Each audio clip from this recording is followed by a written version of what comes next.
नहमदुहु व नुसल्ली अला रसूलिहिल करीम अम्मा बाद फ़ाऊज़ु बिल्लाहि मिनश शैतानिर रजीम बिस्मिल्लाहिर रहमानिर रहीम। सवाल आया है कि क्या सफ़र में जमा सलात की जा सकती है। इस बारे में समझ लीजिए कि इसमें फ़िक़ही इख्तलाफ है, दोनों तरह की राय मौजूद हैं, दोनों तरह की आरा मौजूद हैं।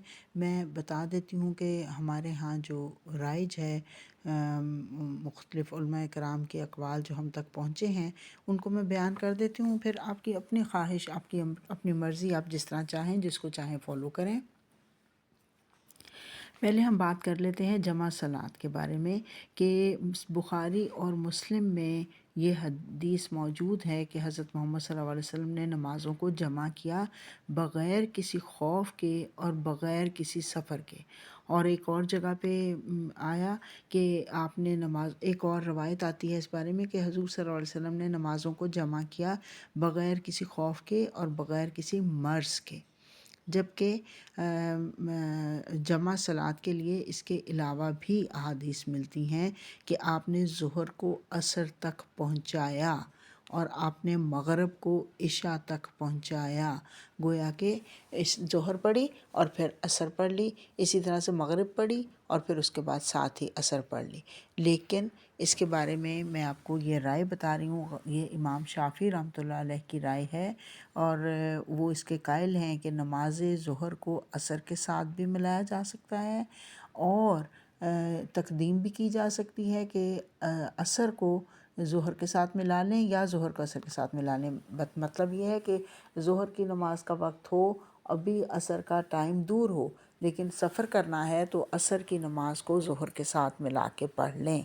और ऐसे ही मग़रिब के साथ इशा को भी मिलाया जा सकता है और इशा के साथ ज़ुहर मग़रिब को भी मिलाया जा सकता है। इसको तक़दीम और ताख़ीर कहा गया। तक़दीम यानी पहले पढ़ लेना, असर को पहले पढ़ लेना, इशा को पहले पढ़ लेना, या ताख़ीर के असर को ज़ुहर को डिले करके पढ़ना और इशा को मग़रिब को डिले करके पढ़ना। दोनों तरह से जायज़ है इनके नज़दीक इमाम शाफ़ी रहमतुल्लाह अलैह, और ग़ालिबन इमाम मालिक और इमाम हम्बल का भी यही दीन है, वो भी इसी के कायल हैं कि तक़दीम और ताख़ीर दोनों की जा सकती है। हज़ूर सल्लल्लाहु अलैहि वसल्लम ने ये मुस्लिम और बुखारी की हदीस जिसका मैंने बताया उसमें उन्होंने बताया गया कि हज़ूर सल्लल्लाहु अलैहि वसल्लम ने नमाज़ों को जमा किया बग़ैर किसी खौफ के और बग़ैर किसी सफ़र के, यानी कि घर में ही थे। और पूछा गया कि ऐसा क्यों किया, तो जवाब दिया कि ताकि मेरी उम्मत हरज में मुब्तला ना हो जाए, यानी कि मुश्किल हो अगर तो ये ना हो कि नमाज़ें क़ज़ा की जाती रहें, इस वजह से इनको जमा किया जा सकता है। हज़रत अब्दुल्ला बिन उमर से भी हमें मिलता है, सहाबा किराम का भी ये तरीका हम देखते हैं। उनकी ज़ौजा की तबीयत बहुत ख़राब थी, बिस्तर मर्ग पर थी और वो वहाँ तक जा रहे थे। रास्ते में सहाबा ने कहा मग़रिब का वक्त हो गया, उन्होंने कहा ठहरो ठहरो, सब्र करो सब्र करो, यहाँ तक कि मग़रिब के क़ज़ा होने का वक्त आ गया तो उन्होंने रुक के मग़रिब पढ़ी और फिर साथ ही इशा की अज़ान दी और इशा की नमाज़ पढ़ ली। गोया कि दोनों को मिला लिया।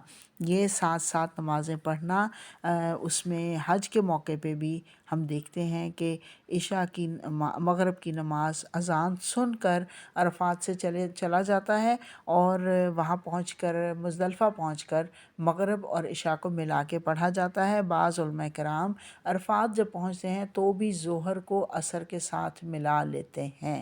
लेकिन ये मैंने आपको बताया इमाम शाफ़ी के जो हैं मुतक़द्दीन उनका तरीका है। इमाम अबू हनीफ़ा क्या कहते हैं, वो कहते हैं कि कुरान कहता है कि इन्नस सलाता कानत अलल मोमिनीना किताब मौक़ूता, मोमिनीन पर नमाज़ें वक्त की पाबंदी के साथ फ़र्ज़ की गई हैं। इस वजह से वो जमा सलात को की अव्वल वक्त में जमा सलात को नहीं मानते, लेकिन तक़दीम के ताख़ीर के वो भी कायल हैं। वो भी इस चीज़ के कायल हैं कि ज़ुहर को असर के करीब ले गए हज़ूर सल्लल्लाहु अलैहि वसल्लम और ज़ुहर पढ़ते ही उन्होंने असर की नमाज़ पढ़ ली। ऐसे ही मग़रिब को इशा के करीब लेकर गए और मग़रिब की नमाज़ पढ़ते ही उन्होंने इशा पढ़ ली। गो के इमाम अबू हनीफ़ा साथ ही ये भी रेफ़र करते हैं ये हदीस के रवायत के हज़रत अब्दुल्ला बिन मसूद ने कहा कि नबी सल्लल्लाहु अलैहि वसल्लम ने कभी सफ़र में दो नमाज़ों को इकट्ठा नहीं किया। लेकिन ये बात भी वो बताते हैं کہ حضور صلی اللہ علیہ وسلم نے ظہر کو عصر تک لے گئے اور پھر ظہر پڑھی اور ساتھ ہی عصر کی نماز پڑھ لی، اور مغرب کے لیے بھی، مغرب اور عشاء کے لیے بھی حضرت امام ابو حنیفہ اس بات کے قائل ہیں کہ حضور صلی اللہ علیہ وسلم نے مغرب کو عشاء تک لے گئے اور پھر مغرب اور عشاء کو اکٹھا پڑھ لیا۔ جس یہ آیت کا حوالہ دیا جاتا ہے، یہ یاد رکھیے کہ سفر میں اللہ تعالیٰ نے بہت ساری چھوٹ دی ہوئی ہے، جیسے نماز قصر کی چھوٹ دی ہے، اسی طرح سے یہ بھی ایک رخصت ہے، یہ فرض نہیں ہے، یہ مستحب نہیں ہے، جمع صلات کرنا مستحب نہیں ہے، فرض نہیں ہے، یہ مباح ہے، یعنی کہ مجبوری کی حالت میں ضرورت کے وقت ایسا کیا جا سکتا ہے۔ واللہ عالم بالصواب۔ دونوں رائے آراء میں نے بتا دی، اب آپ کا جس کو فالو کرنے کو دل چاہے آپ اس کو فالو کر سکتے ہیں۔ وآخر دعوانا ان الحمد للہ رب العالمین۔